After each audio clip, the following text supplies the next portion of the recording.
Christopher Spera, and this is the iTechGear Weekly, episode number 102. Microsoft can't give it away. Recorded live August 11th, 2024, live from iTechGear Central. As I said, I'm Christopher Spera, editor-in-chief over at iTechGear.org, and unfortunately, guys, we are without the dulcet tones this time. So no Chris G for us this week. But instead, hey, we've got the usual suspects. The former contributing writer over at Gear Diary and currently the host of the Linux Link Tech Show and Living in the Retro Arcade podcast, Brother Joe McLaughlin. How are you, sir? I'm doing well. We were tech showless and probably retro arcadeless. I just have been so busy and recovering this week from the hike last week. I'm feeling very good and ready to hit the trail again. Although I did some of that this week, but it's just a matter of just taking a recovery week, and I'm feeling much better now. Oh, that's cool. That's cool. So also joining us this week, former co-owner of WUGNET Publications, and of course, also editor here at iTechGear.org, Dr. Mr. Larry McJunkin. How are you, sir?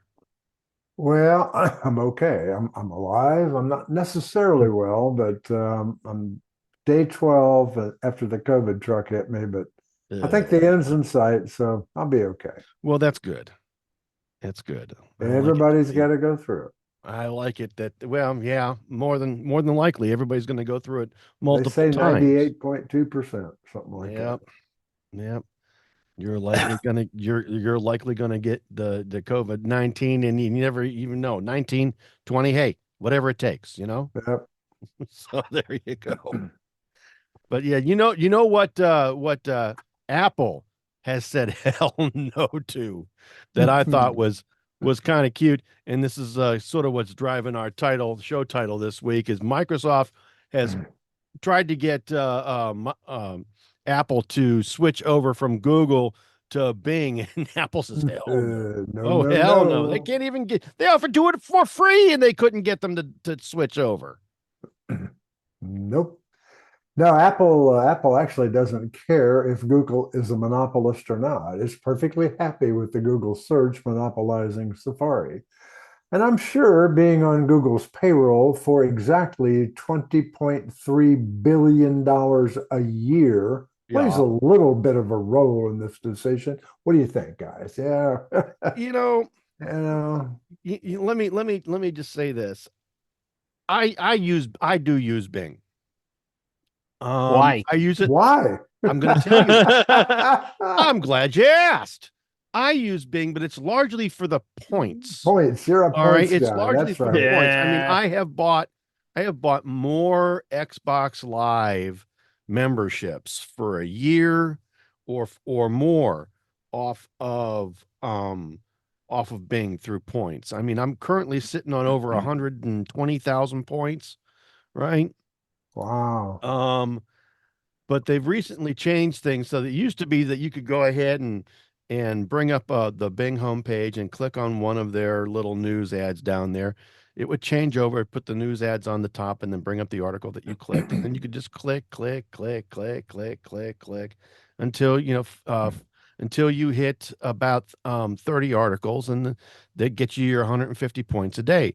Now you try that, you'd be lucky to get 20 points a day. Google's caught on to, or not Google, but Microsoft's caught on to that, and they won't let you rack points up that way anymore, which has just kind of got me looking at it going, well, why am I doing that then? But if you think back about 6 years ago, Apple was in these very deep negotiations with Microsoft to purchase Bing. I think Bing, in my humble opinion, was maybe not it's probably better now. But that deal went south because Apple did some tests, and they found a lot of shortcomings in the Bing search algorithms that omitted search findings, skewed other findings, and overall just wasn't nearly as good as Google. No, not even close. This is life's short, and in the technology world, you got to use what works. I don't care. There's so many people out there that bash Google. And yeah, Google may use all those search results to to display ads for you when you go to Facebook after work. But so what? At least you get ads on the same stuff you're searching on. You're not getting ladies' lingerie or something True. totally irrelevant. And True. I get this. Personally, I've been trying to use DuckDuckGo in place of Google. I can't do it. I finally give up. I'm back to Google, and I just don't care. They do search better than anybody, period. Sorry. It's right now, Right unfortunately, this minute, they yes. do. You know Maybe what? somebody will get better, but Maybe, but if it's not Bing, then I don't know who else would be, because right now the top 3 search engines, I think it's very, very simple. It's Google, and then coming in third, Google. Google. It's just the way that it is, kids. I don't know of anybody that can do a better job. It just. And there's a lot of people that'll probably dispute that, but all you have to do is just craft a few searches and try it. Yeah. All your browsers, you can switch to every search engine out there, try the same searches with the same on different engines, and you'll find it's better. It's just the way that it is, kids. I mean, it's a fact of computing, isn't it? It is. Ugh. But And speaking of charging money for stuff, yeah, I heard, I hear tell that Apple might charge extra for Apple Intelligence features, but not right away. soon, not right away. So Joel, what's going on with this? The rumor has it that analysts are thinking that Apple could charge $20 per month for Apple Intelligence. I like the one line in the article. It says that's about as likely, just as the company could launch a range of furniture. Yeah, I like that line. But Apple Intelligence Plus, right? Now right, or Apple. It says Apple Intelligence. The only place the plus is listed is in the image. I know that, but I wouldn't doubt. But on the other side of that, though, I'm looking at this, and one of the things I think that might be discouraging to people for paying for AI things is let's take a look in any of your app stores. Pick one. It don't matter which one.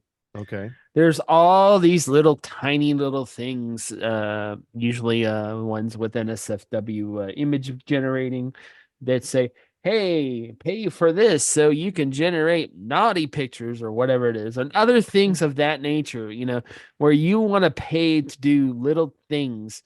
And I think that while the Apple Intelligence and Gemini and all that stuff may be much more capable than those things, I think people are really getting tired of AI. I know I'm tired of hearing it. I was tired of it when we first started talking about it. Well, exactly. I mean, and my other thing too is I think there was a huge market drop this week, and I think I've heard some even say that maybe it's because the consumers are in the stock market's tired of hearing the tech companies push AI as they are. So. You know what I think else, Joel? I think people are smart enough that they're actually trying AI, and they're going back to search, and they're going, well, wait a minute. This is not that much different than a normal Google search. It's just a little more verbose, or you're in a fan group for a favorite soft drink, like my favorite, Dr. Pepper, one of my favorites. The one I can always get. But I'm in there and somebody posted an image of Dr. Pepper Oreos. I'm like, that ain't happening. All right. You post that my Oreo in Dr. Pepper, but I don't want it flavored like it. If it did happen, would I buy it? Absolutely, probably. But you're right. But when you look at the image and you see misspellings and you see the P in Dr. Pepper replicated and it looks awful, it's usually generated by what, folks? AI. So, I mean, right now, the general populace, I don't know about people like my wife. Well, actually, my wife doesn't give a crap about AI. But I know with this host, I think AI sucks right now, and it's not quite Well, there yet. it's already starting to get the moniker awful intelligence instead of Yeah. artificial. Yeah. Well, and then let's remember too, it's not really real AI either. No. I mean, it is all. It's basically a super search engine, super image generator, super whatever it does. Some of it's actually pretty good. Like the AI stuff in Lightroom, I like it, and it I makes will sense, give and it it's very one hard to thing. screw up. I'll give it one thing from when I do a lot of checking, and I use it a bit for writing, Mhm. for stuff I do here, and it does a decent job. You have to fact check it. I mean, you got to really read it, Mm. but it's fast. I mean, Oh you yeah, tell we it got a to fact write check. a 1,000-word article Yep. about blah blah, and about 3 seconds later, there it is. I mean, it does a pretty good job, but you Well, just sure. can't use it. You have to work with it and Oh smooth no, it. you know some editing is required, Yep. Yes. for sure. Um, I know that there are a lot of services that are out there, and I know a lot of schools are using them to detect whether or not you have used AI to complete your assignments. And it's And pretty I know, awful. you know, if kids today are just going after um the service, and they're using what they get completely raw without any editing or tweaking or fact checking or whatever.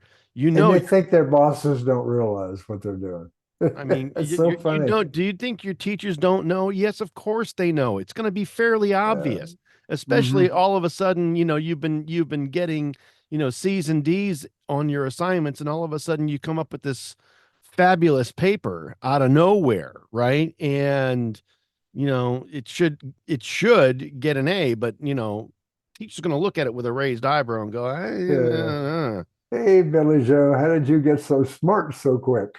This is what I'm saying. This is exactly what I'm saying. How the hell do they account for that? And from what it's going to be pretty easy to tell. You've got to do some Yep. stuff with it. You've got to work with it. Yep. Well, not to mention the fact, you say this amazing paper. I really doubt that it could generate an amazing paper at this point for college level things. But Well, for college yeah, level, not likely, but yeah, but but it's just not. It's an important tool, I think. But I think that there are places it is a where it's going to tool, not a work. solution. It's a tool, not a Right. solution, right?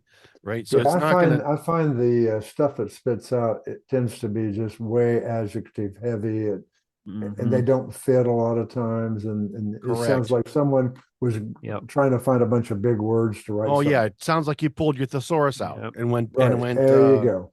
Yep. And AI is already being used. I've seen it in really from not to bring politics into it much, but on both sides of the current presidential Yes. election, I've seen both on both sides AI generated images of people saying, Sure. "Oh, look at our crowds." I'm like, Yeah, "Why does right. that guy have 3 arms?" Yeah. There you go. Right. That's why. I'm like, "Okay then. All right. Thank you." Mm-hmm. Um I rest my case. Yep. Yeah. So I mean, yeah. I mean that actually happened. I can even show you the image if you want to, but Yeah, well, it's I yeah. don't doubt. That I Yeah. don't doubt. Interestingly enough, though, it's clear that AI's got a way. We've been saying this, since day one. AI services, or what they're calling AI services, large language model related things. They've got a ways to go. Um, I can see where some folks like Apple may want to monetize these services and try to make some of the money back, that they're the billions of millions, hundreds of millions to billions of dollars that they are investing or will soon invest into this technology. But I don't know There's if got to be a reason for me to buy there's this. got to be a reason for me And to it's yes. not there yet. Hmm. No, no, it's not there yet. There is no I want to be able to, you know what? My youngest son, God bless him, when he was 3, 4 years old, he would sit there on the couch, laying down on the couch with his iPad. All right. with the iPad mini that we bought him, and he would have hours long conversations with Siri, just back and forth, back and forth, back and forth, you know.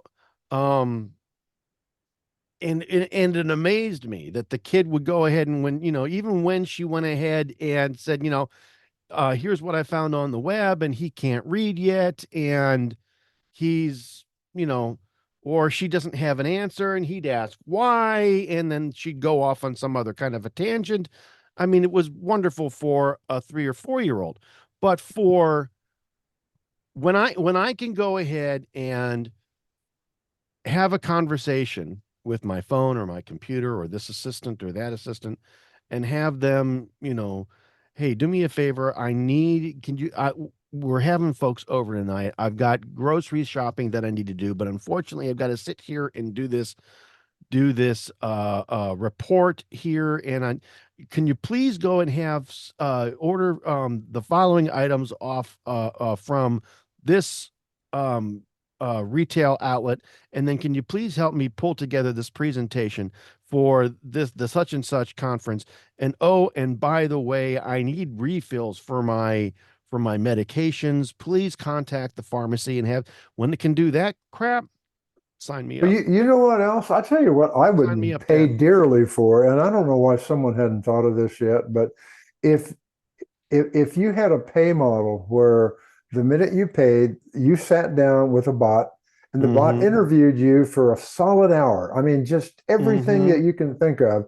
But after that interview, then whatever it gleaned from its large language model crap, it spit it back out in my vernacular, my style, my tone of speech. Yes. That I would pay for that. I would.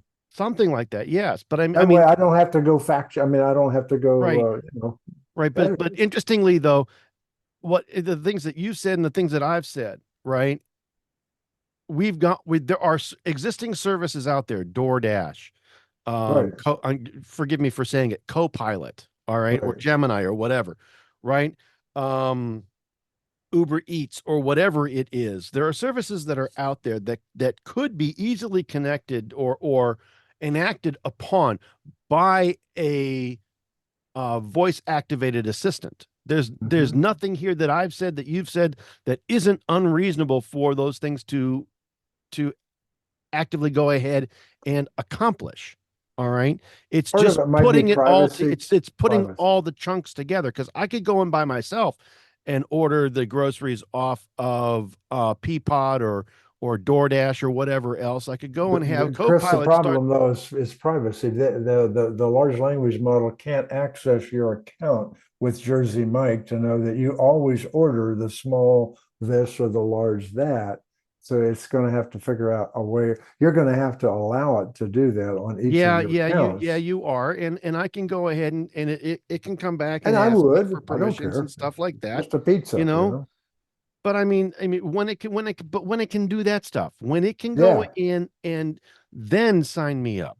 Until then, I've got to better plan out my day and make certain that I've got enough time to do whatever it is that I need, so that I don't wind up in that kind of time crunch. Sadly, our grandkids might make use of all this, but I think it's not going to happen in our lifetime. Truly, I mean, fully, it will, but we'll be too old. It'll be the end. It'll be the end of that lifetime. Yeah, it'll be picking my nursing home for me. Probably. There you go. Do me a favor. I need a nursing home for my great grandfather.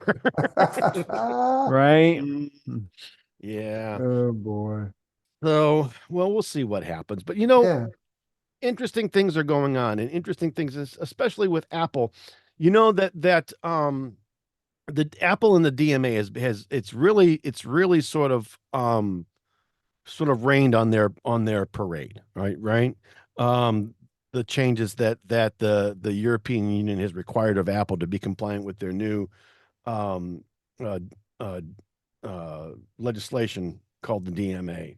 All right. Was it the Digital Markets Act compliance plan in the European Union? Thank you. Yep. Right there. All right.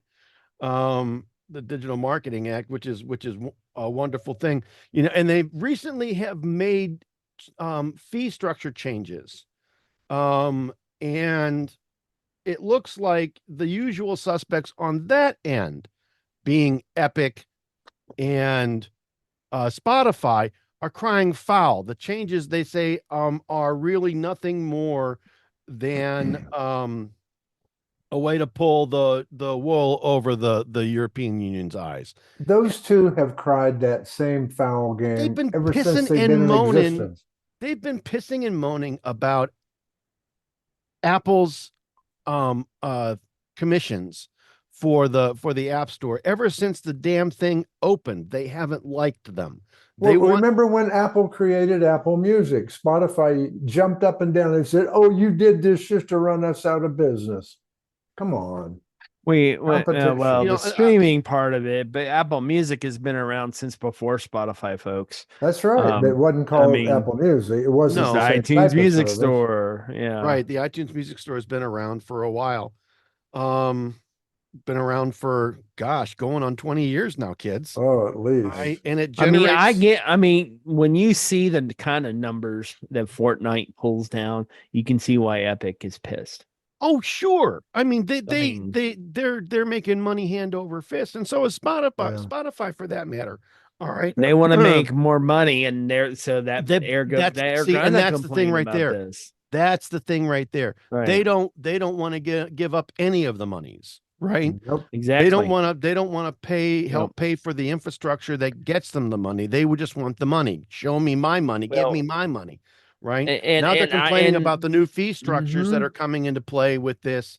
In fact, Tim Sweeney, who's the CEO of Epic, says in a tweet over on X, in the European Union, where the new DMA law opens up App Store competition, Apple continues its malicious compliance by imposing an illegal new 15% junk fee on users migrating to competing stores and monitor commerce on these competing stores. Right. Dude, again, you're making bazillions of dollars. All right. You stamped your foot, the European Union, and slipped somebody over in the European Union a few gajillion euros to get this law passed. You lobbied for this law. You got the law passed. All right. They're complying. They're technically complying with the law.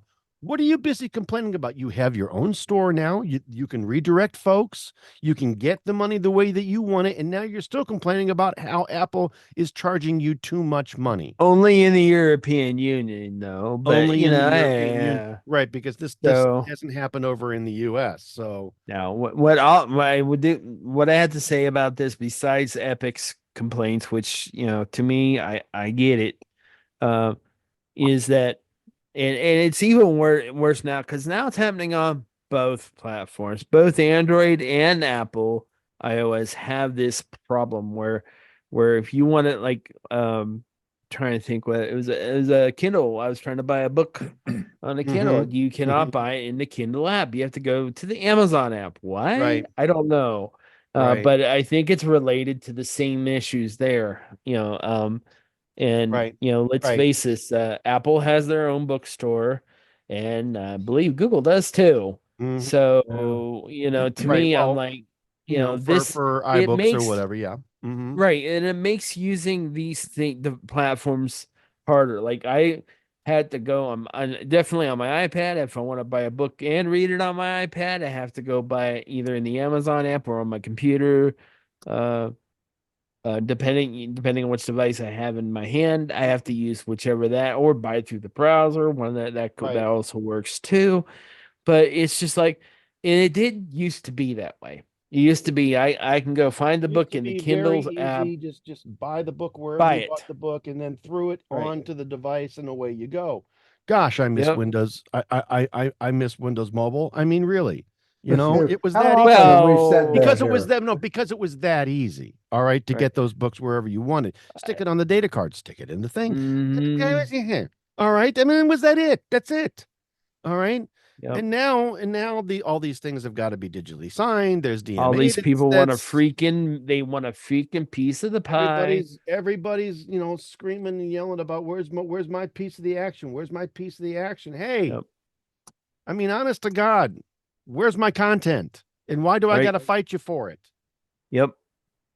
Yep. Anyway, so according to Spotify, though, they're currently assessing Apple's deliberately confusing proposal at first glance um, by demanding as much as a 25% fee for basic communication with users. Apple once again blatantly disregards the fundamental requirements of the DMA, or the Digital Markets Act.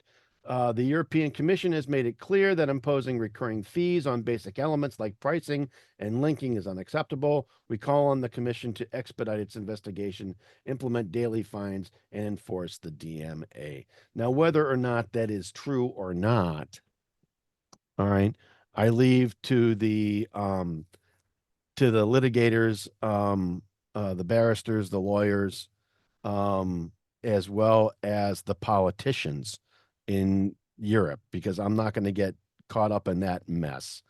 But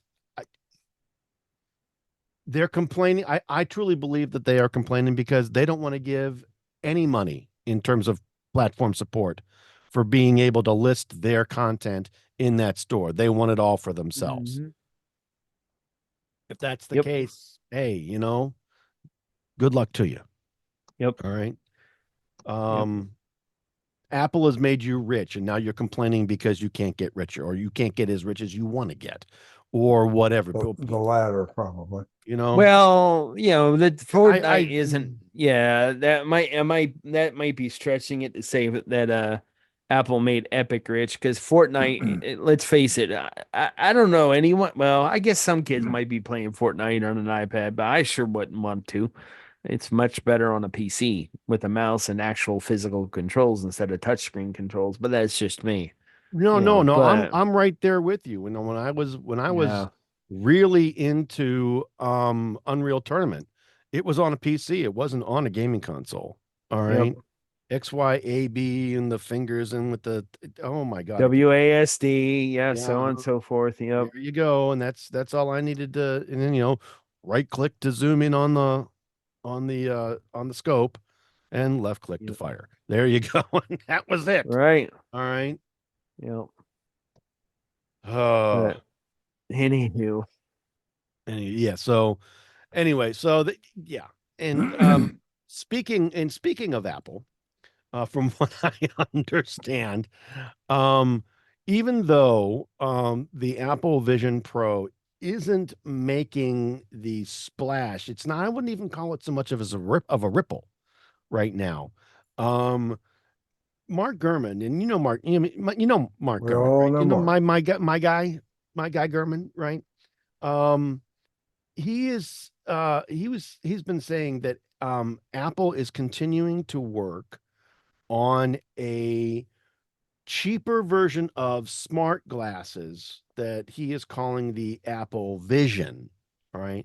And he says it's still on track for next year. All right. Now this is going to picture. I wouldn't necessarily call it Google Glass, but picture, like your basic pair of Ray-Bans, right? I don't know if there's going to be a camera in this thing or not. There probably will be, which will get it banned from just about every place in the world other than outside your own house. You're not going to be able to wear it to work. You're not going to be able to wear it in the library or in the bathroom or whatever, right? Because somebody's going to lose their mind and you're taking pictures of me because I can see you blinking, right? Snapping shots.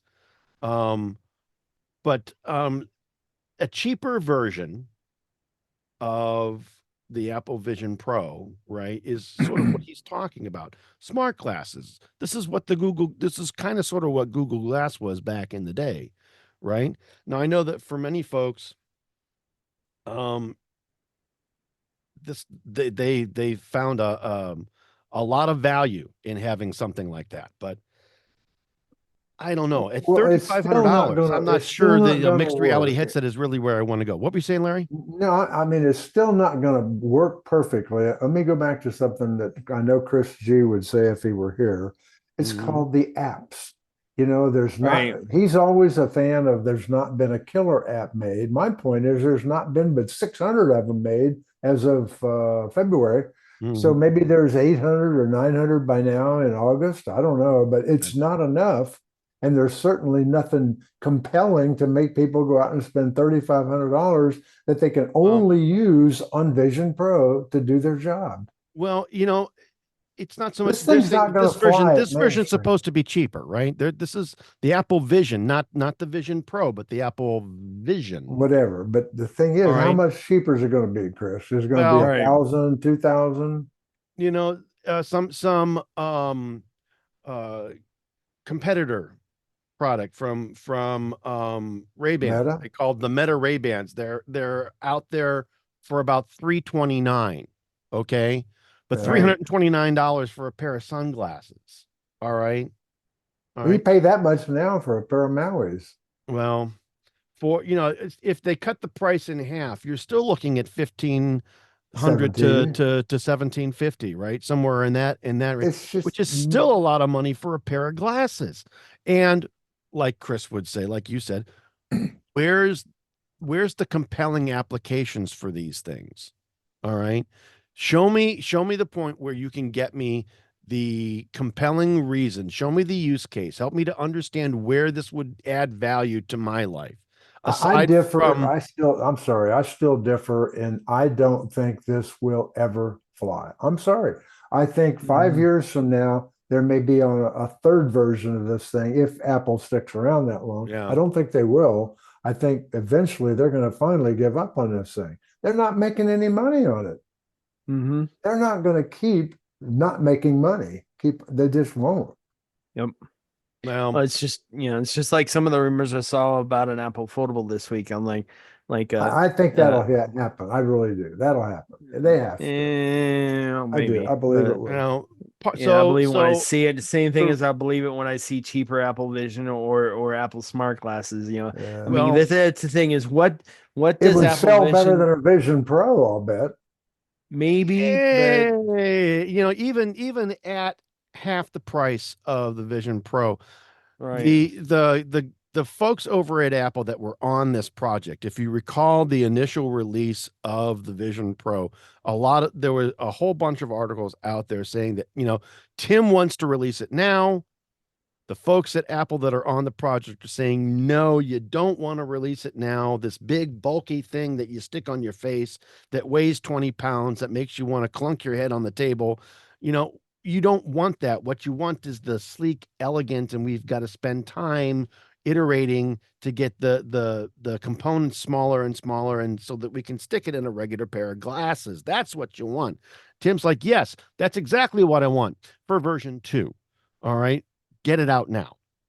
So that's sort of why we've got what we've got. Apple's been saying that this is really where it needs to go. But again, the argument that you've made, Larry, in lieu of Mr. Chris Gavula not being here is, I think, still dead on. No app. Where is the use case? Where's the killer app? Why do I have to have it? Why would I buy one? I mean, give me a reason to buy it. Exactly. Like right now, there's nothing that's specific that the Apple Vision Pro does that can't be done on anything else. Absolutely. I'm gonna buy Vision Pro to watch a movie. Bingo. No, watch I've got a movie. an iPad I'm gonna for use that. GPS, right? Directions. Show me, project the whatever's on the glass so I can see where I'm going. But don't I get that either on my phone or on my Apple CarPlay or my Android? I get the immersion. I mean, yeah, you're going to be like you're in your own private little theater with that thing on your head. Right. But the picture is not going to be any better than on my OLED iPad, I don't think. I don't think it will either. All right. Because what are you going to do? You're going to stick an OLED display on your glasses lens? I mean, no, your I face. don't think so. I don't think so either. All right. You're going to be projecting it on that glass just like you do with anything else with the Vision Pro now or any other reality headset. I still don't think that even time is marching on and they're not selling, period. Time is marching on. They're not selling. And I don't know. And again, what use case does it satisfy? What reason? Where's the compelling? Where's the I have to have it because? Well, that's what Chris always says. If there was one app that you could only do this, that, or the other with, and it could only be done on that device, then And maybe it only somebody makes would buy sense it. on that device. And it only makes sense on that device On because the right now, nosy, boys. That's it. That's the group I pay for. There you Yep. go. Yeah. pay. Hey, No, speaking of no, not a pay, dime. my But check was Yeah. late this yeah. month. Como no hablo inglés, no entiendo nada. No, Oh, no take a dinero. Yeah. yep. Mm. So, all right. So I'm going to go ahead and I'm gonna move us to our mobile Linux segment, and this is kind of a bummer article to start off a new segment with, but man, it is a sign of the times, isn't it? You Um, know, Yeah. Dell is laying off an additional 12,500 employees, making it a grand total of 24,500 people in the last 15 months. you know what? I think number one, it's always sad when big cuts like this come because people are affected, lives, mortgages, kids, education. Absolutely. But for those of you out there under the age of 40, unfortunately, you are only familiar with the Dell of today. I'm Yep. going to take you back just for a second to the Dell of Ooh, yesterday. step into the Wayback Machine Yeah, with you, step Sherman. into Here we my go. Wayback Machine because Dell was an American business model that I wish we had back again today. They Oh, made great absolutely. hardware. They were That was amazing. built by a dedicated team of professionals in Texas. Awesome customer support. You bought a Dell, you picked the phone up, and you didn't get the answering machine. You got a human being who helps you. And the list goes on. But along comes competition, massive competition, cost cutting to keep Yes. folks employed. For many years, Dell escaped all this. And then last year, they had their first one. 13,000 had to go bye-bye. And Yeah. now 12,500 more or something like that. Right. You know, Joel and Chris, you guys are a little closer to the real work scene. You're still working. I'm not. But what's up with this? What's causing all this stuff? So part of it, I think, is the pandemic. This is a fallout of the Mhm. pandemic where during that time, everybody had to go home. Not everybody had the equipment that they needed to actually go home. Kids were out of weren't going to school. The schools didn't have the computer equipment in order to make it happen.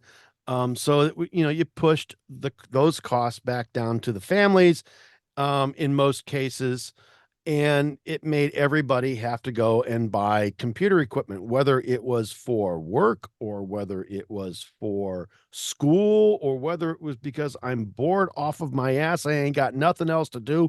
I'm tired of binge watching this on pick a streaming service. I got to have something better to do. So they went and they did the computer thing, right? And so they bulked up. Part of it, I think, is this is the fallout now they're cutting back because most folks are hybrid in employment. There aren't as many folks that are full remote. Um, But let me ask you this: where did the following happen? Back then, when you bought a Dell, you bought a premier piece of hardware. Everybody wanted a Dell, and it was good stuff.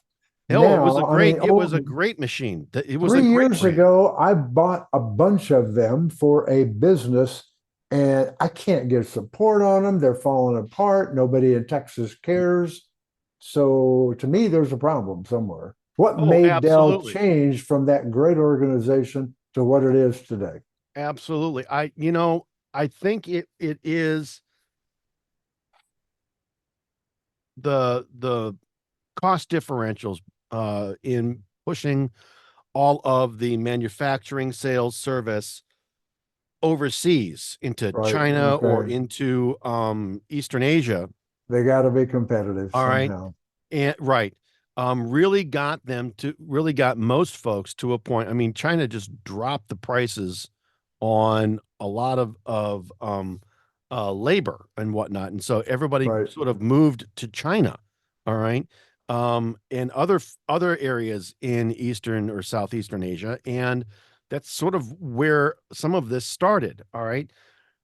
Folks over here, I mean, to support the American way of life, the American quote unquote lifestyle, our wages, you know, are a lot higher, Sure. right? Yep. All right. Absolutely. our wages are our wage requirements are a lot higher. And unfortunately, companies, in order to stay competitive, can't always pay those higher wages. All Yep. right. Now, I think a lot of companies are seeing that, what they're getting for their dollar.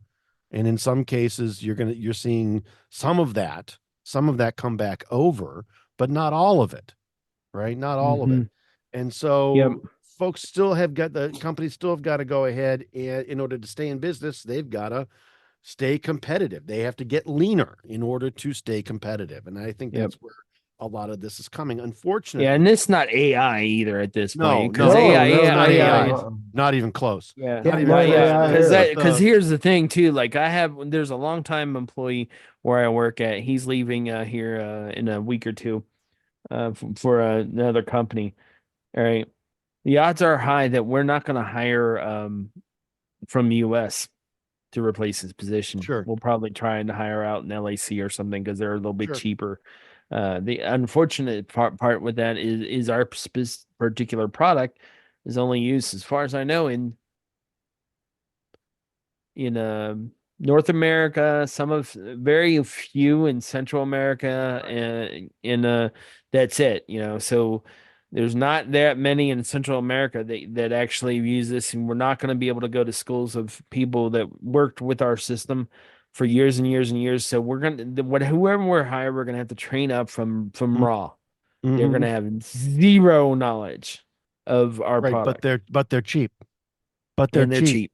All right. They may So be what that smart. does, it takes people like you and others like you to spend extra time out of your day, and that costs your company money, doesn't it? It does, I would but think.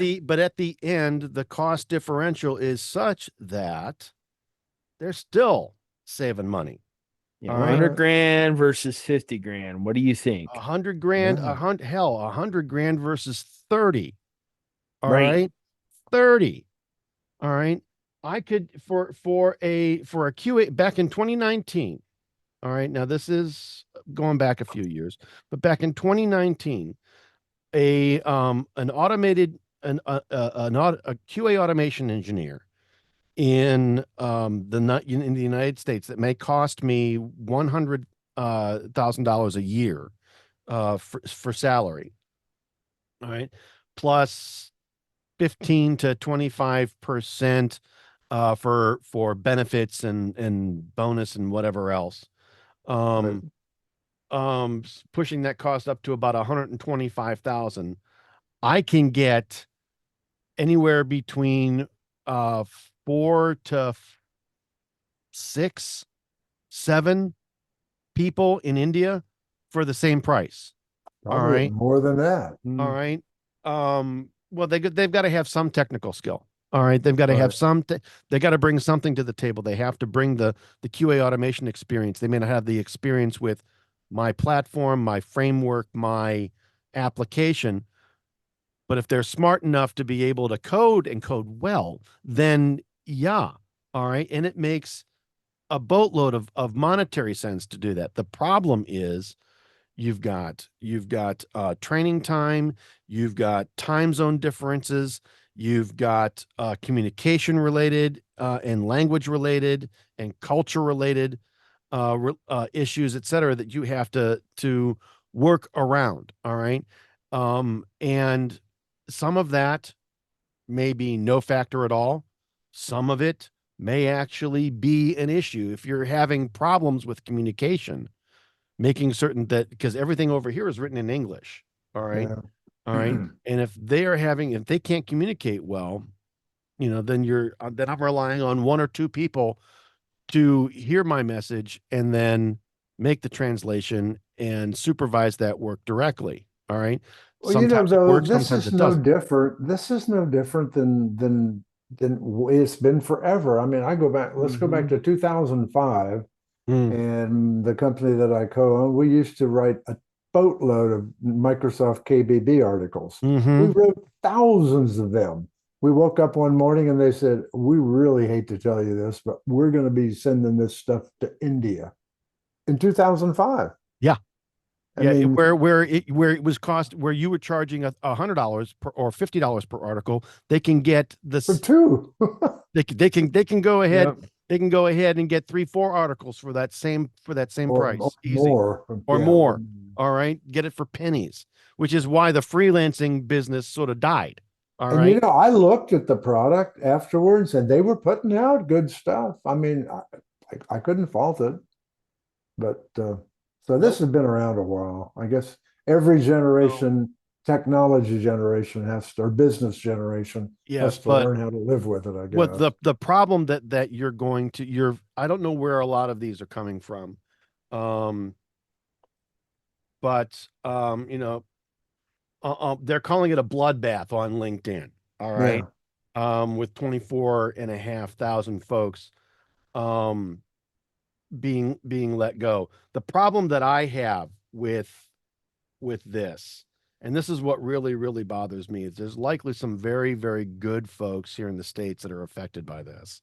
Of course. And those 5 to 7 to 10 to 50, however many of those 12,500 are affected in the US, is that just many more folks on the IT market here in the States? And it's rough out there right now.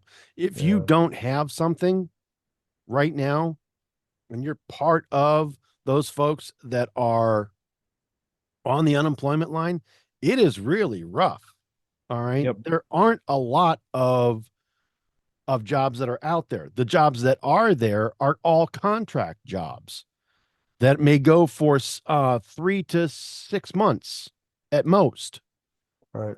All right. And they don't provide insurance. They don't. Mm. All right. Or they make you pay the full freight. But yeah, that's And what happened when I was a contractor, and that sucked. It was $700 a paycheck.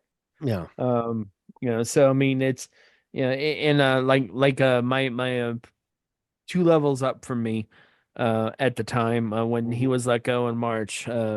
He had worked for that company for 18 years. Mm-hmm. Finally, as of July 1st, got his current job with a different company. Praise God for that, eh? So You know, he was off work from March until July. I've been out of work so far since the pandemic. All right. Over the last 5 years. All right. I've been out of work 2 of those 5. All right. And that is Wow. rough. All right. Of course it is. That's rough. All right. Um, so yeah, I mean it's not a fun time out there right now. Nope, it's If not. you're do what you can, kids. Do what you can to protect yourself. Line up if you're on a contract job, line up your next gig now if you can.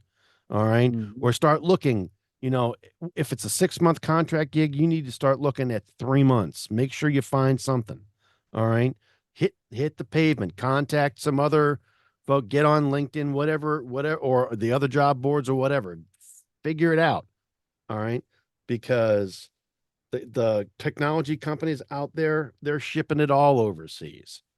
All right. Yep.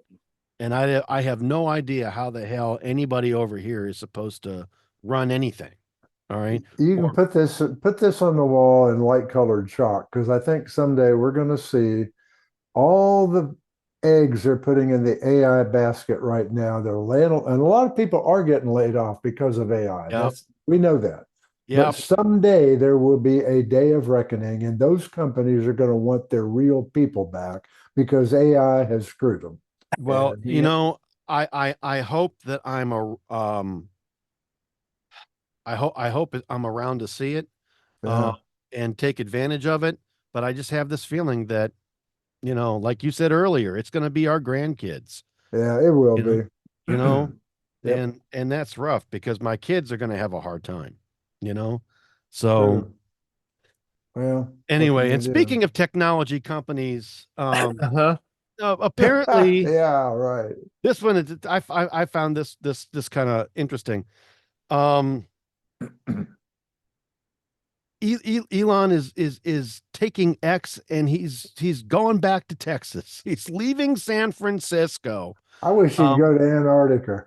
and it wasn't the poop on the sidewalk that drove him out. All right. It was actually and what was really interesting about this, and if you read this article that I shot around earlier this week on MSN,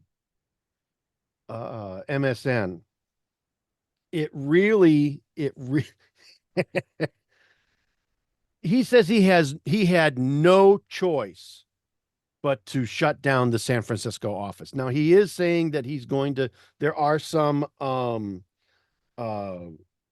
satellite offices with some people moving to San Jose or Palo Alto. All right, but he's taking X and SpaceX, and he's going to Texas. All right, he has had no choice. It's impossible to operate in San Francisco if you're processing payments. All right. That's why Stripe, Block, which is Cash App, and others had to move. Right. He, however, cited a couple of articles coming out of the California legislature that I guess really spoke to what children were being taught in schools, as opposed to, processing fees and other technical or legal related issues. In July, he said that he would move both X and SpaceX to Texas after California introduced the new gender identity law, and he called that the last straw. Mm-hmm. All right. So yeah, I applaud him for taking a stand if that's truly what he believes. However, I really see this as more of a stunt and more as a drama related thing than anything else. I'm with you. All right.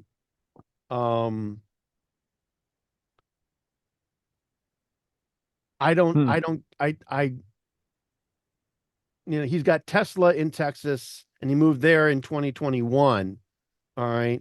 SpaceX as well. Right. But he's moved SpaceX there. Now But he started none of his businesses in Texas. He's moved them there. He's moved them there. Right. He's not the only one. No, he's not. No, he's not. And fabulous. There's no income tax in Texas. All right. So fabulous. There's no state income tax there. Mm-hmm. Anyway. Well, we'll see what happens. It's not surprising to me that you have more businesses move. I mean, granted, he's not completely exiting California yet. No, like I said, there are a couple of satellite offices that he's. There's another thing about Texas. I'm not from there. I San Jose have and some Palo relatives Alto. there, but Texas is you can build commercial property in Texas quite reasonably when you compare it to Frisco for sure, because there's a lot of land. You go to the outskirts of San Francisco, all you have is water or mountains, and if you go to the outskirts of Dallas, all you have is more land. Just keep on building. It's big, it's flat, it's sandy. That's right. Just throw up more concrete. Yep. They did the same thing in Vegas. It's one of the reasons why it was so successful. Right. Same exact. They could get the acreage for pennies, right? Yep. Pennies. It did initially. All right. So, I don't know. Yep. I think getting out of California is probably a really good thing. For a number of different reasons. I would love to see some of the costs come down so that they can hire more American workers. But I don't know. I looked at this though and I said, "Oh, that's hilarious. That's hilarious." Mhm. Well, you probably said that because of some of his past antics and stunts. And and it's more, and I see this as more of a stunt. I truly, truly do. It's more, I see it as more of a stunt, a way to get press than anything else. a look at me. Yeah. thing. Yeah, that Mhm. walking into Twitter on day one with the kitchen sink, you know? So Yeah. I don't know, Larry. I think we have bigger fish to fry. For example, Mhm. Well, the a lot of 2.9, fish are getting fried here. yeah, the 2.9 billion folks that were hit by a large data breach. What's going on with that? Well, if you look at the company, National Public Data, a company that specializes in background checks and fraud prevention and investigations of things like that. That is the bag from which the cat escaped, or I should say was abducted in this case. But regardless, I mean, how did they even have access to 3 billion people's records? That's beyond belief. You don't put all those eggs in a basket. You just don't. But a Mhm. hacker group scraped their records and walked away with the gold mine of 2.5 or 2.9 million records. And that's not just partial data. They say all full names, former and complete current addresses, and everything going back 30 years to wherever you lived, full social security numbers, and more. God knows what the more They could have be. I all the mean, PII that they need to be able to go ahead Mhm. and fake your identity and open up every single charge account wherever you wouldn't want it to be. like I know Joel and I both kind of go meh a lot at some of these data breaches because they scrape crap that doesn't matter. But if Right. they've got all this Mhm. stuff, they have stuff that matters this time.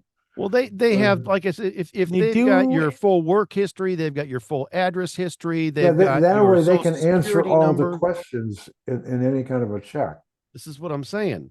I mean, there's no way, Well, that there's a suit they aren't going to involved be right able to now. They're spoof trying your to get identity. this company to do the right thing, but so far, this company being National Public Data is just not saying anything. So I'm sure they're running scared. I mean, they don't know what's going to happen. They're going to be out of business for sure. Sure. Sure. And And they're whatever it is that they did, they're done. they're done. They're not going to do it again. That's No, for sure. no, they're No. they're done. They're This not going is to get not like a little last pass thing or one of those other Target or something. No, this right. is a big deal. Right. If they haven't already sent out a note to those folks that says, "Hey, we had a data breach." And if you look at the number of Um, people in the United States, this is worldwide. I mean, yeah. 2.9 billion's got to encompass global continents, not Oh, it just has to. There's us. only 360 some I million was going to say we don't even have states. a billion here, No. Yeah. so I don't know. So I just hate to see this stuff happen because it shows me somebody dropped the ball somewhere because I still believe that in a perfect world, which we'll never see, but in a perfect world, you could preclude these things from happening. And again, as Joel's favorite saying, it's not if, but when. And that's right. true. Yep. It's gonna happen. It's But going to but It happen. it just You're doesn't going to get affected. Yes. if they did everything right, then they could preclude it, but nobody ever will. It's not going to happen. So, Uh, eh, you know, yeah. But it's tough. If you've ever been through full identity theft, I have, I'm raising my hand. Man, it's hard. I mean, it takes a long time. Oh, absolutely it does. But Absolutely it does. I mean, That it's goes one of those back things towards. you recover from it. You do. Mhm. you do, Yep. but it can take some time though. Yep. Yeah. It can take some time, and there's going to be a boatload of headaches that you're going to go through, Yep. which is unfortunate, and it's a pain in the butt. But what are you going to do? You know, Write I it mean, out. you have no choice but to write it out, right? Yep. So I don't know. Well, That is the end of our mobile Linux segment, and I'm going to go ahead and get us into our Windows segment, but we're going to get to that right after this brief message.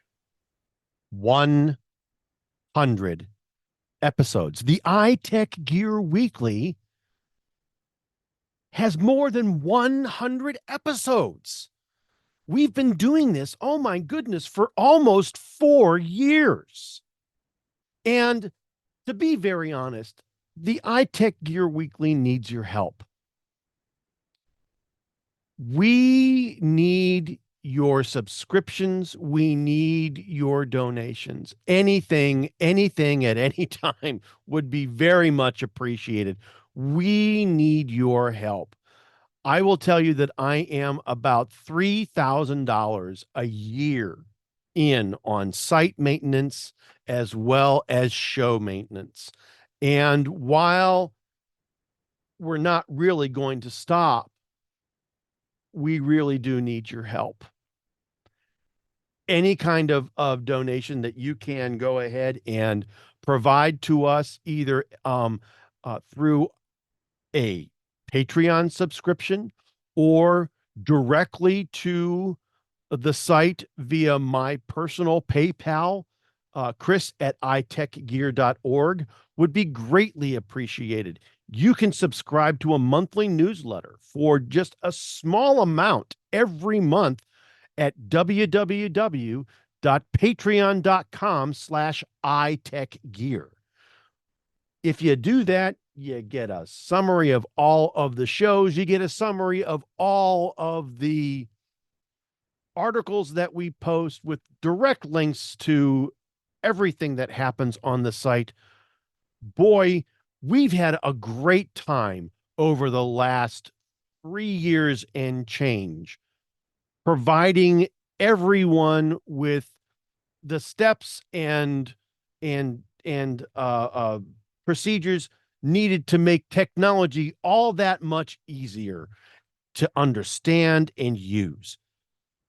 Boy, again, we could use your help in making it easier to provide those wonderful things that we do, that voodoo that we do so well, to you on a daily and weekly basis. So please, if you have the time, smash that subscribe button on the podcast. If you have the time and you have the inkling, go to our Patreon site, www.patreon.com/iTechGear. Subscribe to our newsletter. Provide us with a small donation. One time, monthly, doesn't matter.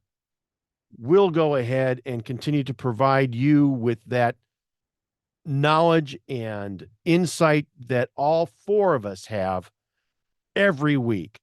I want to say thank you to you, even if you don't donate, even if you don't subscribe.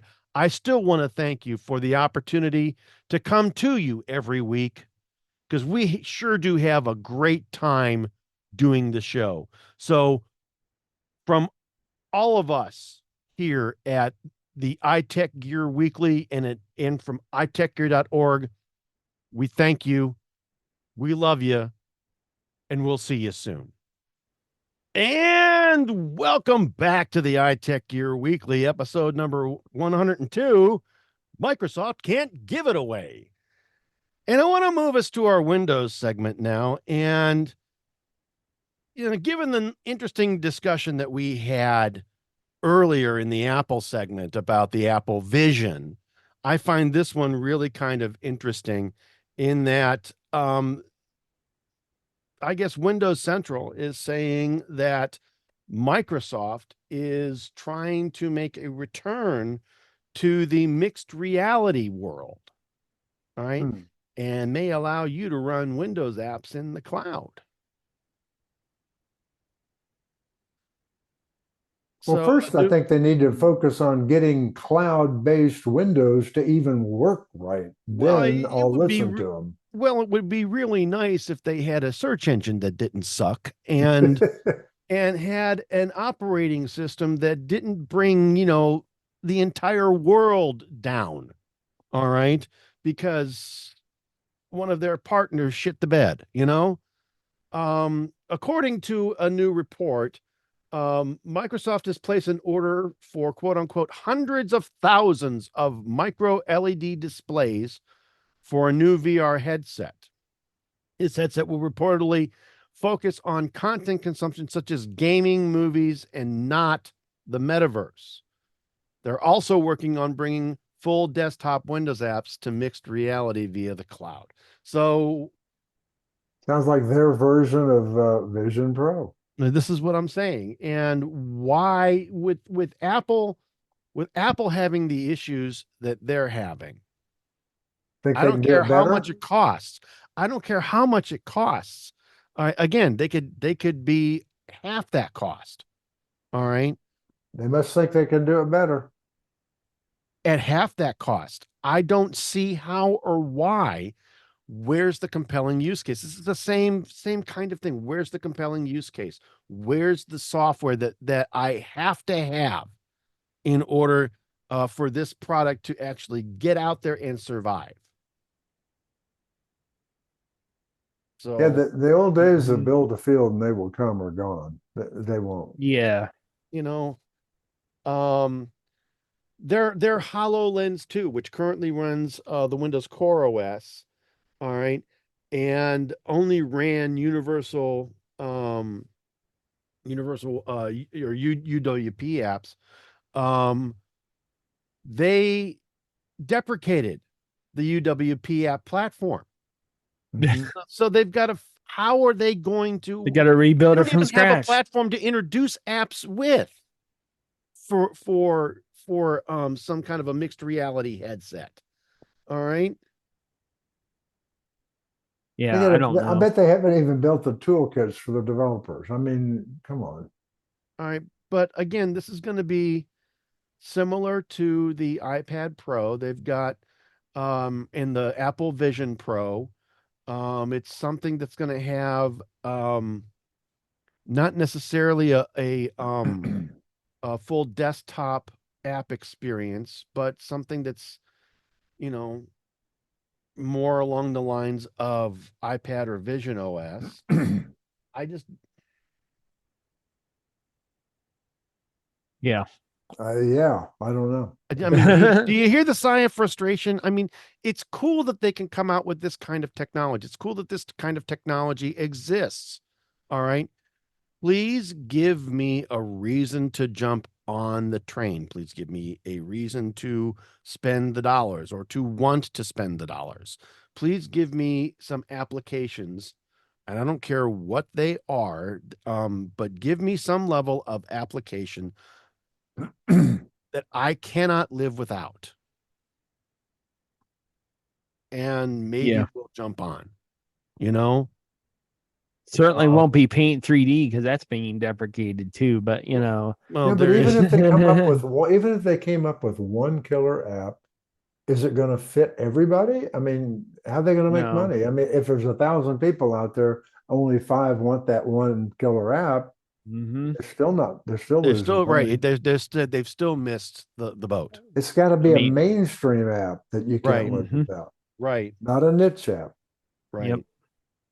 Well, it's like mixed reality or VR.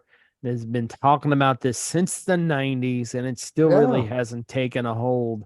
I mean, gaming, it's finally really starting to build some momentum, but for any other things, not really.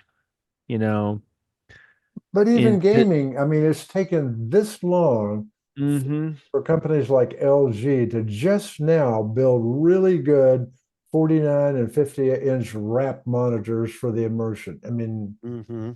it's taken all these years. Mm-hmm. But I mean, I think gaming is here, even though I'm not into it much. It's here. I mean, it's really here to stay. Mm-hmm. It's a viable Well, resource for making gaming money. is a great platform for these kinds of devices. But Yeah, when you've got those curved monitors, all right, that are gonna, when you've got alternatives to the headset thing where I've got to have this thing on my face all the time, all right. right, to be able to play this. And that's kind of what the headset thing is. It's just it puts the monitor around your eyes, your head, sort of. I mean, Yeah, it blocks out all the light and it gives you, this that immersive experience where, you're in the thick of it. But I mean, do I really got to have that in order to enjoy the game? I mean, Right. seriously, do I have to have that to really get into the game? no. I mean, let's go back to again what Joel said earlier. I take my iPad. I don't use it for a whole lot. I mean, yeah, it's the Pro, but still, I probably do more YouTube and videos on it than anything. But I can curl up in my recliner. I can put that in my lap, and I can watch a movie, and I'm happy. I'm just Yep. as happy as if I had a $3,500 Vision Pro weighing whatever it weighs. Yeah, In my head. and if you have to go take a potty break, you just take it with you. Right, right. I mean, it's If I want it's to take like a cat, if I True. want to take a cat nap, I can just take it. But I bet you can't take a cat nap with that thing on your head. It would be, I think, a tad you difficult, could. right? Yeah, okay. It would be a tad difficult though, wouldn't it? I think your head Well, would fall in your chest, but Well, and then here's the other things too. Here, like here now, one of the things I'm trying my darndest. No, you can't really. The webcam kind of sucks, but and one of the things I'm trying my darndest to do is ditch my CPAP. Or why? Because sure. what do I have to wear at night? I have to wear a mask, right up here, Mm-hmm. mostly on this side of my head right now. I can't really tell on the cam. There's little red bumps from the stupid strap.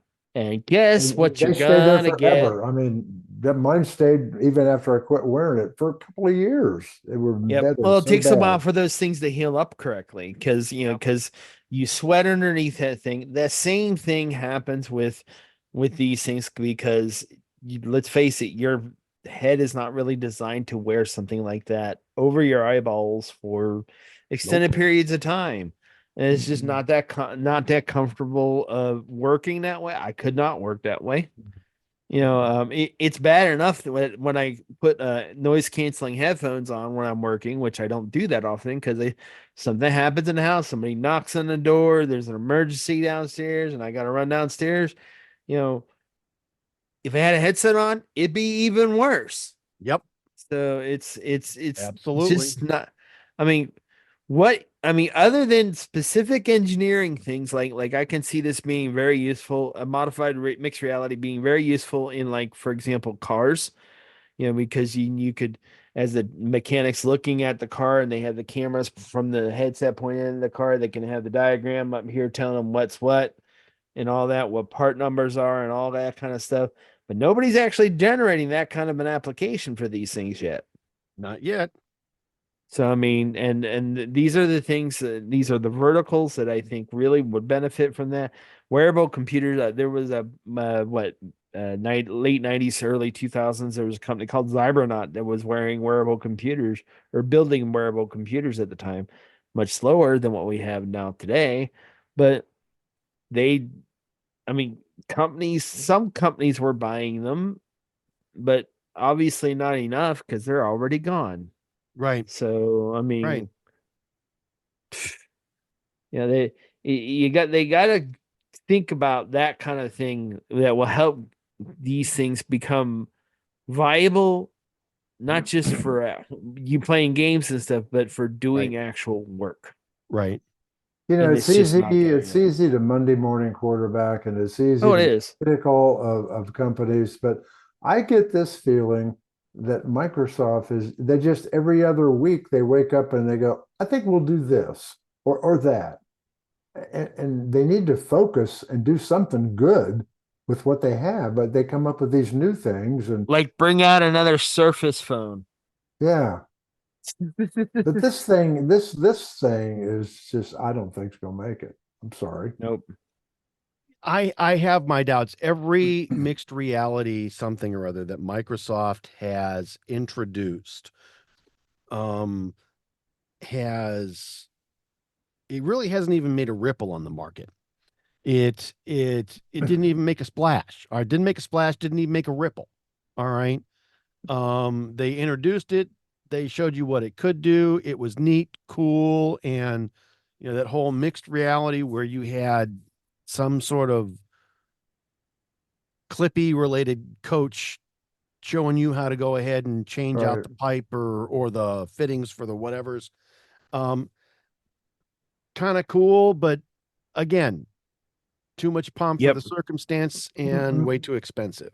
Microsoft, just make me another Windows phone that works in today's world, and I promise you, I will walk away from the Apple ecosystem. I promise. I will do it. Mhm. The But problem they is can't. They won't.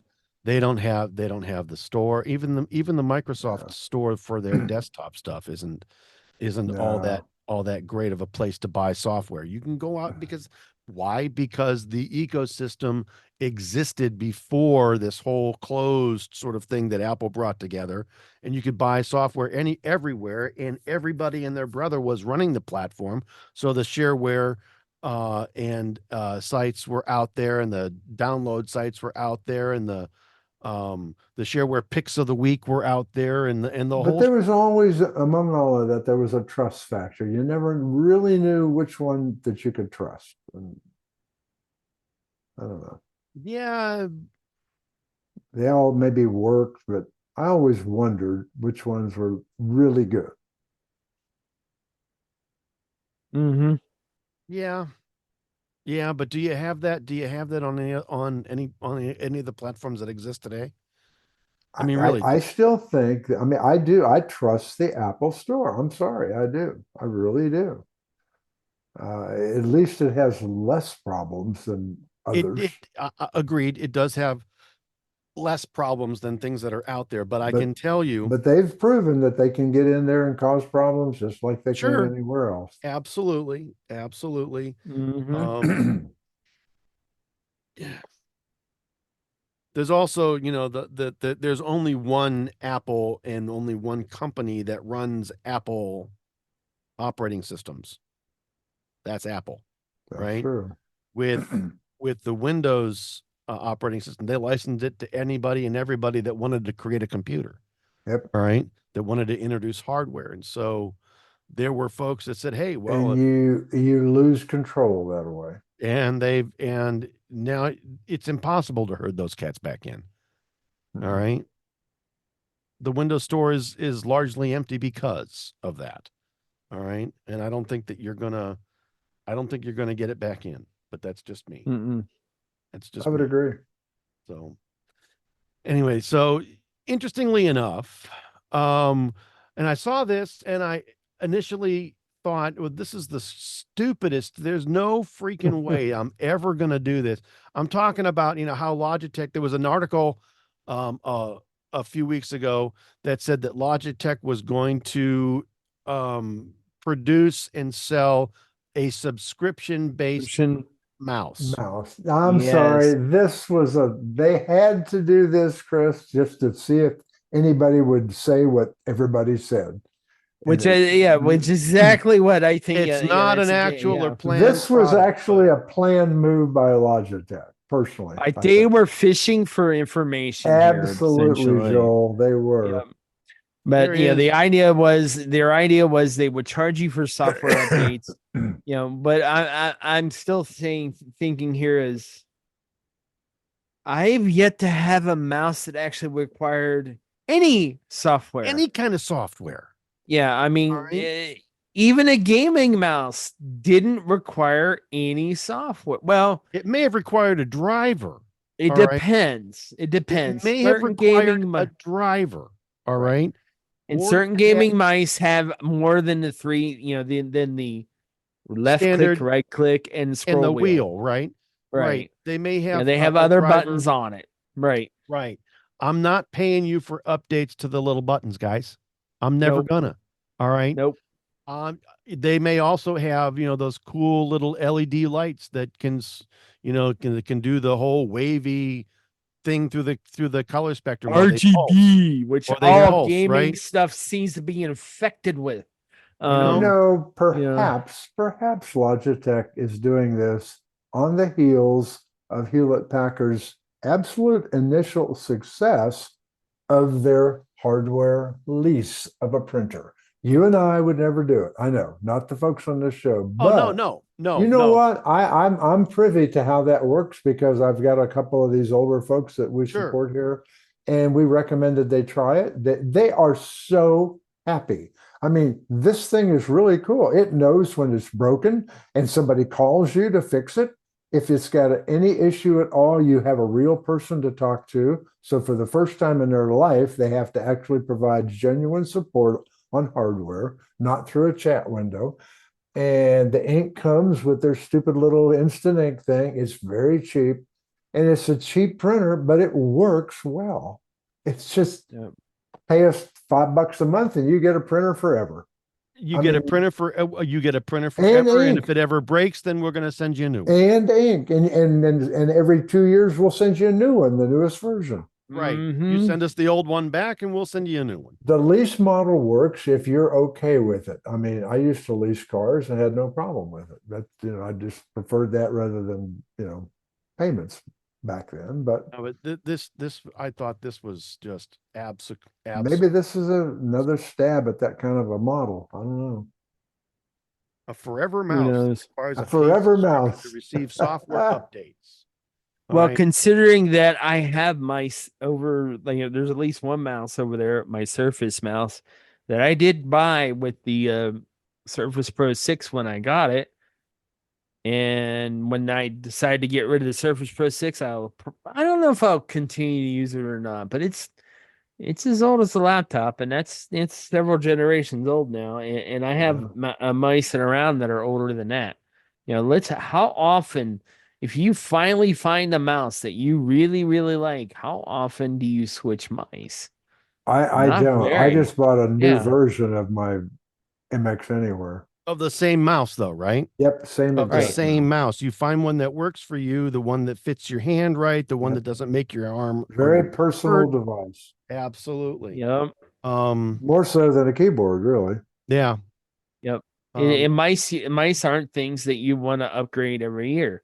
I really have no need to upgrade any of my mice. I might want to buy a MacBook. Well, in that case, I might buy another Magic Mouse just because I do kind of like it. It's not quite.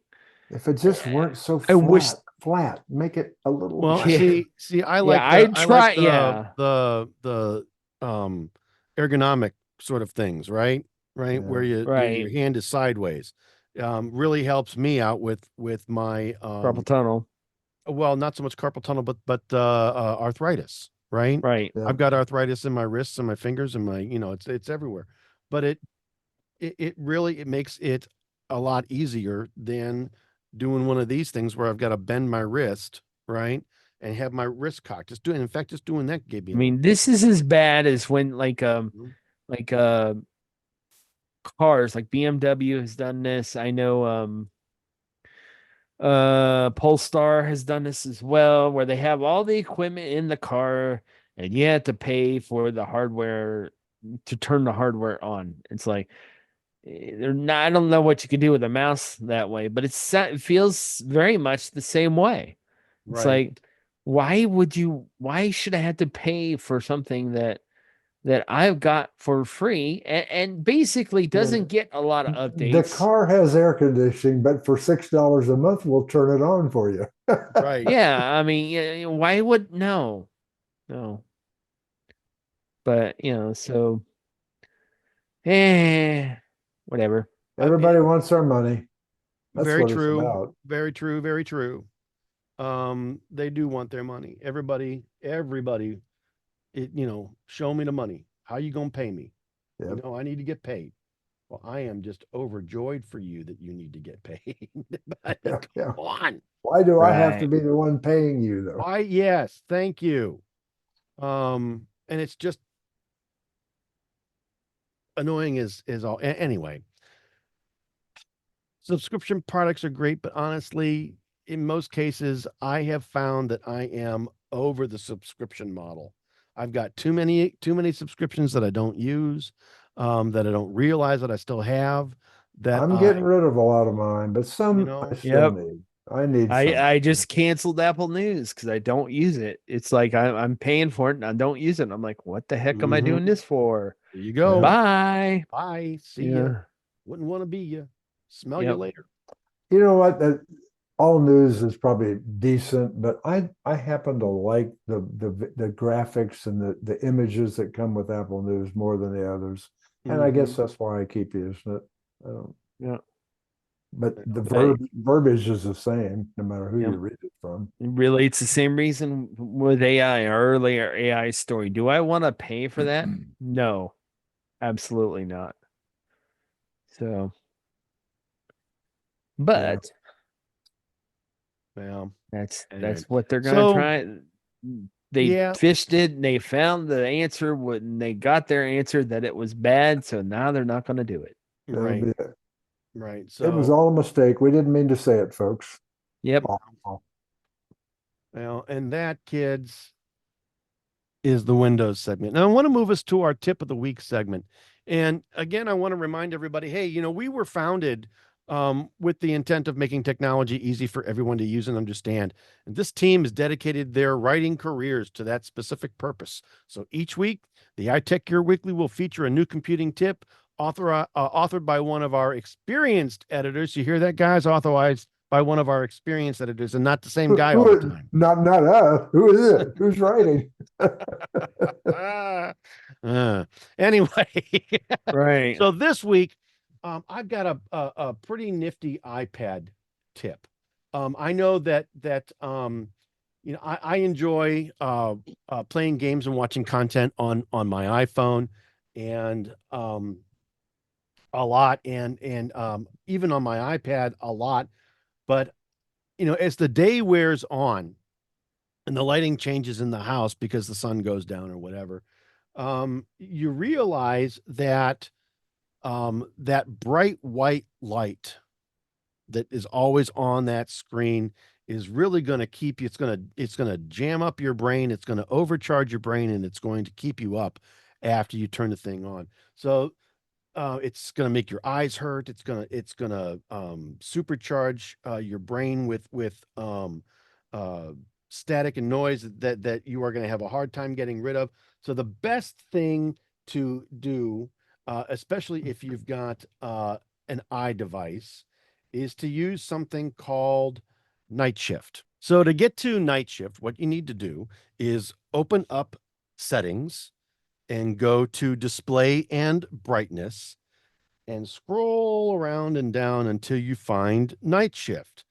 It may have a set of time, a range of time in there, but if you tap on that, you'll see that you can have Night Shift on and scheduled from a specific time at night to a specific time in the morning, when your screen will actually go and dim the lights or change or make the screen a little bit warmer, reducing some of that bright white, so that you don't have that harsh light in your eyes at night when that screen seems so much brighter than it normally might be.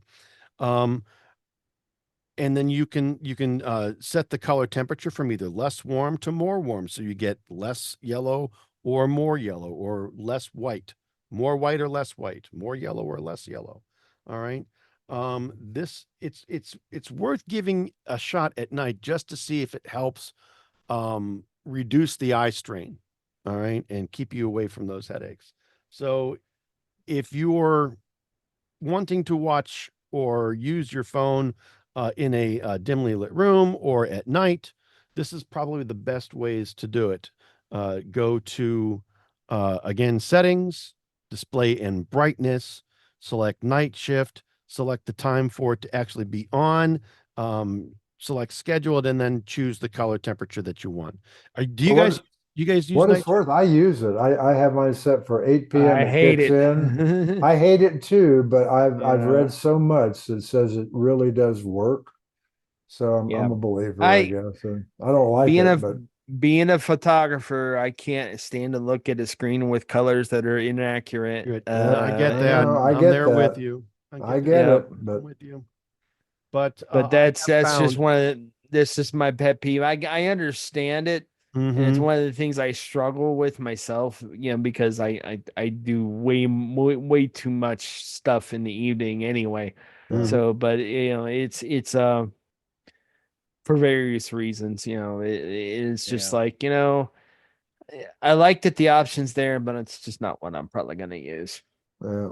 Well, let me just say this. I I don't like agree it a with bit, you. but Agree with you, but the problems that I've had with my eyes hurting it or getting a headache in the evening, this has made a big difference for me. I have found less headaches at night too, and that's when I get most of my headaches. Yeah. Yeah. This makes a big difference for me. So I I am. guess I'm just lucky I don't get very many headaches, but Yeah, yeah. you are. Yeah. Yep. So that's our iPad tip of the week. Night shift. If you haven't tried it, give it a shot. It'll save your eyeballs. Right. Yeah. Gonna go ahead and move us to our pick of the week segment. Before we get there, I want to just remind everybody that our show picks are typically hardware, software, and other items of interest that we have individually purchased and actually used, and that we like enough that we want to recommend them to you, our growing listener base. These are not paid advertisements or items that we have any kind of affiliated marketing relationship with, but these are things that we sincerely believe in, and we want to bring them to you at the end of each show. Why? Because we like you. There you go. All right, Joel. Yeah. What Now we all is the know. pick of the week? Well, that's good. Yes. We all know that this group, especially, we all have our favorite bags, mostly for our gear. But this one, it's a backpack. It's not the typical backpack this crew would probably talk about. Um, as y'all know, I was recently on the Mammoth March last week, completing 12.68 miles out of the 20. And the pack of choice that I chose for this hike was the Osprey Stratos 24-liter backpack in poinsettia red. And this is currently listed on Amazon for 174, but if you're careful and you kind of watch it, you can get it for the price I got it for. I think I got it for right around 150. But this is a day pack. This is not like for going overnight camping. This is great for like, you throw your puffer in it with some snacks in the back, maybe some rain gear in case it rains. It has water bottle pockets on each side. It has a sternum strap as well as a hip belt, and there are pockets on the hip belt, which I really like a lot, and probably going to be making slight adjustments to mine so that they actually will open and close when I have them. I can usually get them open when I'm wearing it and humping down the trail, but I usually have problems getting it closed. So that's probably one of my few beefs with it. This pack has a suspension system, so if you look at a side view, especially, which unfortunately the Amazon pictures don't do this part justice. The back of the pack has this mesh on it, and there's actually a space between the mesh and the actual compartment that has your stuff in it, right? So there's definitely some ventilation with this when you're wearing this on your back, and it really helps kind of cut the amount of back sweat you get when you're on the trail. Nice. But that panel is also adjustable. You can see it now. Mine is actually adjusted pretty much exactly how they have it here. But if you're a shorter person, you can pull that back panel up and clip it into those. If you see those, like when it looks like little orange notches on either side of that panel, you can adjust this if you're like a really short person, like Simone Biles, for example. She's only 4 foot tall, but but that makes this a little bit more of a universal pack. It has a attachment on the back if you're going on a day hike that includes ice. You can attach your ice axe there to help you go through the ice. It also has on the left side of the pack and the left backpack strap has a elastic thingy. You can kind of see it in the picture here. That's actually for holding your deployed trekking pole. So if you're in a section of the hike or like a long section of the hike and you just don't need to carry your trekking poles, you can tuck it in there and, or use your trekking poles, I should say. You can tuck them in there without undeploying them, which is very handy. It's sternum strap has one of the features I like the best that Tom Ben used to have, or I think they still have. You might be able to buy the accessory for the sternum strap on others, but it has a whistle built into the sternum strap, which is good to have if you're on the trail and you get stuck, you need to get somebody's attention. The back has a panel that splits down the middle where I like to put things like my rain gear as well as anything I want to get at quickly goes on that pocket. And there's also one right above that. It's got a rain flap over that. And then there's a mesh bag pocket, which is great for sticking like your power banks and sunglasses and stuff like that in it. But then on the very bottom, go ahead, green Larry. thing. What's the green thing? Is that like in case it's raining, you just put it over the whole thing? Good that you mentioned that. This comes with a pack cover, so if you all of a sudden get some rain and you don't feel like putting on a poncho, you can pull this out. Now, my experience has shown even the most experienced hikers, especially through hikers and most hikers that are on overnight trips, that these are kind of useless because the rain still gets in anyway via the straps. So my advice here is I might actually explore looking into that and see if I can detach that because I think it's kind of attached on that out of that bottom pocket because then I could have another pocket for storing things. The main compartment itself is rather large, so you can definitely fit your jacket in there and your lunch and various things. I love having the water bottle pockets are essential for me because even though this does support a hydration bladder, I prefer using water bottles because I have a circle one in one of them, and then I have like a Nalgene in the other for drink sticks or something like a Camelback plastic bottle or something like that. One of those kind of things so I can have a drink stick. But this thing wasn't the reason I failed at all. It was very comfortable the whole time I was on the trail. And I've probably wore this, I would say, counting the main hike, I probably have worn this for about 30 miles or so. So very comfortable with this. Like I said, it's a day pack, or maybe like a short overnight. Like maybe if you're not eating, like say you left the house in the evening, go to it like I could probably use this. My local metro park actually has backpack camping sites that are free, by the way. So you could probably throw your tent, your sleeping gear in this, and then just go for a hike and then sleep, and then get up and go home in the morning and have your breakfast and stuff. And you don't carry any food or anything like that. But for me, I think it's not appropriate for anything other than a very short overnight when you don't carry a lot of food with. I'm not a hiker, but I like the smoothness of this thing. It's not like it's got corners and rigid edges. It's all smooth, and it's just a darn good looking pack. It's very comfortable. I like the fact that I was able to get it in a color that wasn't blue or black or green, which that seems to be very prevalent, especially in the men's packs. To have those kinds of colors. The red is more preferable to me. It's also bright. You can see it when you're on the trail. But it's very comfortable. And for me, if you're going a long distance, if you're going 10 or 20 miles, you want to have something like this instead of like I had one of my friends that went on this hike. He wore a Targus backpack on the trail, and I'm like, yeah, I don't know if I would have chose that, but if that's all you had, that's all you had. I get that, but but get something like this. You're going to be much more comfortable on the trail. I guess if you really wanted to put your laptop in it, you could put your laptop in a sleeve, but it's not really made for that. This is not made for like your day to day going to the office carry all. This is made for spending a day out in trail, having fun. So. Highly recommend any of Osprey's products. I've been very impressed with. Although this is the only one I actually own.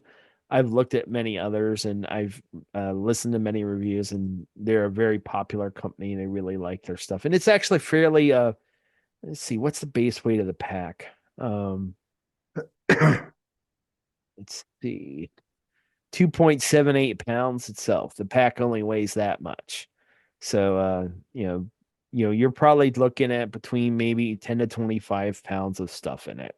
Well, Maybe. That's really cool. And that really looks like a great backpack and a great pick. A little bit on the more expensive side, but not too bad. So that's really cool. Thank you, Joel. Yep. No problem. So that kids is the show. This has been the iTechGear Weekly, episode number 102. Microsoft can't give it away. Recorded live Sunday, August 11th, 2024, live from iTechGear Central. As I said, I'm Christopher Spera, and for the ailing Mr. Chris Gavula, Brother Joe McLaughlin, and Dr. Mr. Larry McJunkin, we will see you guys next time.